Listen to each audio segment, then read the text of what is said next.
10 divided by 2 over 3 times 9. 3 into here 1, 3 into here 3.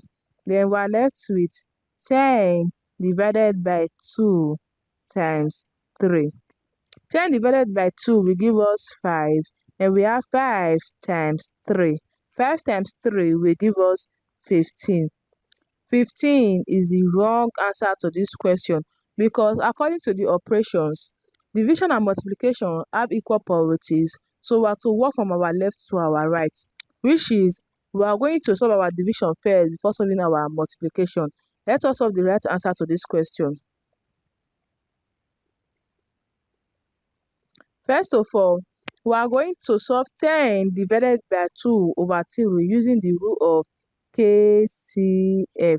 K stands for keep, C stands for change, and F stands for flip. We are going to keep 10, change division to multiplication, then flip 2 over 3 to 3 over 2, then multiply by 9. 2 into here 1, 2 into 10 will give us 5. Then we have 5 times 3 times 9. 5 times 3 will give us 15. Then we have 15 times 9.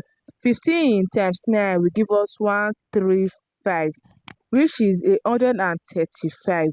135 is the right answer to this question. I hope you find this video helpful. Please don't forget to like, subscribe, and comment. Thanks for watching.